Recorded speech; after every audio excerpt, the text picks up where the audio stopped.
화평하게 하는 자는 복이 있나니 그들이 하나님의 아들이라 일컬음을 받을 것이며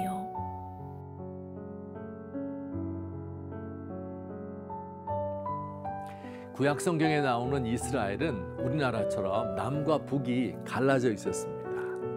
이 둘이 가끔 평화로울 때도 있었지만 주로 적대 관계에 있었고 전쟁을 벌인 적도 여러 번 있었습니다. 한 번은 북이스라엘이 남쪽 유다를 침공한 일이 있었는데 대승을 거두었어요. 수많은 포로와 전리품을 앞세우고 장군과 병사들이 이 북이스라엘의 수도 사마리아로 퍼레이드를 벌입니다. 모든 백성이 승전의 기쁨에 들떠 있습니다.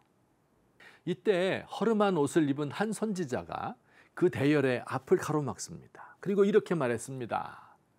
이 포로들은 우리 동족들이며 우리의 형제입니다. 남쪽 유다 왕국이 하나님께 죄를 지어서 진노를 받아 전쟁에서 패한 것입니다. 생각해보면 우리도 하나님께 많은 죄를 지었습니다. 그러니 이 포로들을 잡아다가 우리의 노예로 삼지 말고 이들을 돌려보내야 합니다. 이 무슨 황당한 주장입니까? 승리에 도취된 사람들, 노예와 전리품으로 큰 부를 만질 사람들이 이 말에 귀를 기울일까요? 그런데 여러분, 놀라운 일이 벌어졌습니다. 이 선지자의 말에 북이스라엘의 왕과 대신들이 동조하였고 장군과 병사들도 허락하였습니다. 이들은 포로들을 형제처럼 맞이하고 옷을 입히고 신을 신기고 먹고 마시게 하고 기름을 발라 치료해주고 나귀에 태워 돌려보내었습니다. 후일 예수님께서 선한 사마리아인의 비유를 말씀하실 때 사마리아에서 일어났던 이 사건을 염두에 두고 계셨습니다. 화평하게 하는 자는 복이 있나니 그들이 하나님의 아들이라 일컬음 받을 것이며. 그렇습니다. 그리스도인들은 평화를 사랑하고 평화를 만드는 피스메이커들입니다. 작게는 가정과 친구 관계에서부터 넓게는 사회적 대타협을 이루고 이념의 벽을 허물고 국가 간의 평화를 이루는 사람들입니다.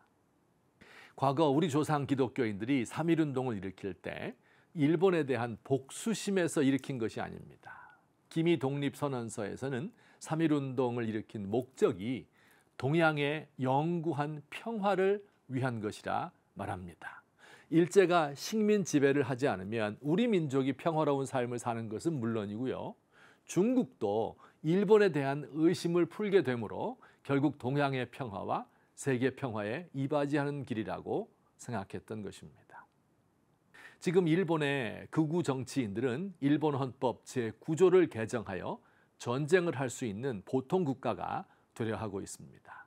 일본 헌법 제9조는 국제 분쟁을 해결하는 수단으로 전쟁과 무력 행사를 하지 않겠으며 육해 공군을 보유하지 않겠다는 조문입니다. 이 헌법은 승전국 미국의 강요에 의한 것이기도 하였지만 실제로 일본 평화헌법을 작성한 일본인 사상가와 정치가들은 대다수 크리스천들이었습니다. 지금도 헌법 구조를 지키고자 가장 앞장서는 사람들은 기독교인들입니다. 그러나 여러분, 안타깝게도 평화에 관하여 말하는 것은 위험한 일입니다. 전쟁을 하려는 사람들의 비난을 감수해야 합니다. 전쟁 상황에서 평화를 말하는 것은 반전이 되고 이적 행위가 되어 감옥에 갇히게 됩니다. 전쟁은 쉽고 평화는 어렵다라는 말이 괜히 있는 것이 아닙니다. 사람들 사이에서 피스메이커로서 양편을 중재하는 것은 고도의 지혜와 인내를 필요로 하는 것입니다. 잘못하면 양쪽으로부터 다 따돌림을 당하기 십상이지요. 평화를 맨 처음 배우는 곳은 가정입니다. 가장 평화로워야 할 곳도 가정이지요. 그런데 하나님께서 주신 가장 귀한 평화의 터전이 전쟁터가 되어버린 것 같습니다.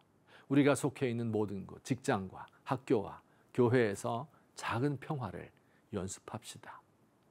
우리가 평화를 사랑하고 평화를 위하여 싸워야 하는 이유가 무엇입니까? 답은 간단합니다. 하나님은 다투는 것을 싫어하시고 평화를 사랑하시기 때문입니다. 다툼이 있는 곳에 하나님은 가슴 아파하시고 전쟁이 일어나면 마귀는 날뛰며 좋아합니다. 싸움을 좋아하는 사람은 마귀의 자식이고 평화를 사랑하는 사람은 하나님의 아들입니다.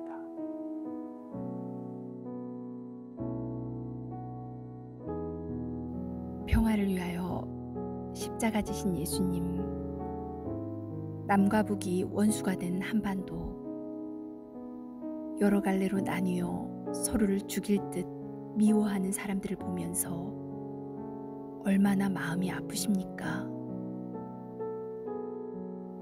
교회가 사분오열된 것을 보시며 주님의 몸이 찢기는 것 같은 고통을 느끼시겠지요.